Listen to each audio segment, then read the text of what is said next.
Je n'utilise pas forcément tous les jours, mais je remarqué que je pense à les utiliser en fait, surtout le DMP, pour retrouver un examen complémentaire, une ordonnance de traitement.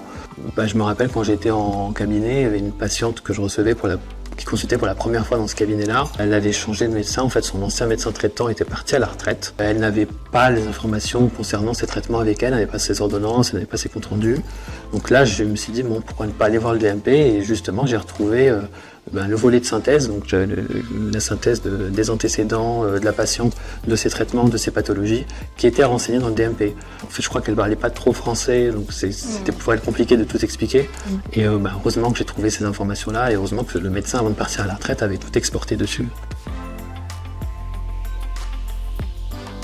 Régulière, oui, assez souvent, oui, en y repensant, pour les deux, que ce soit la consultation, quand j'en ai parlé, il y a eu plein d'autres exemples aussi, mais aussi pour l'alimentation. Je pense là à une fonctionnalité que moi je trouve très importante du DMP, c'est le carnet de vaccination électronique. Ça aussi c'est un enjeu, j'ai remarqué des fois à l'hôpital, on a des patients qu'on reçoit, on n'a pas les antécédents concernant la vaccination, donc on est amené à refaire parfois des vaccinations qui ont peut-être déjà été faites, mais comme il n'y a pas de traces, on refait.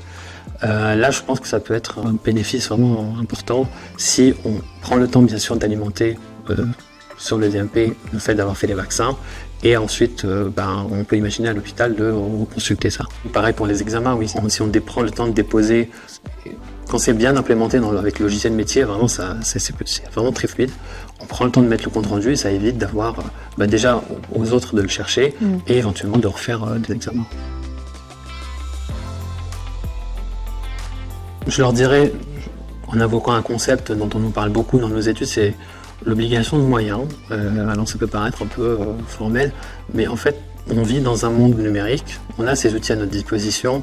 Je pense être un peu frustrant de s'en priver, surtout quand on sait que ça peut améliorer la prise en charge de certains patients. Donc il faut se donner les moyens, il faut y aller, dépasser un peu ces peurs qu'on a, que ce soit la sécurité, que ce soit le manque de temps, que ce soit juste s'intéresser, avoir cette curiosité-là envers ces outils, se les approprier. Je ne dis pas non plus que c'est la perfection absolue, Bien sûr, il faut trouver un moyen de les implémenter dans sa pratique quotidienne. Je leur dis oui, allez-y.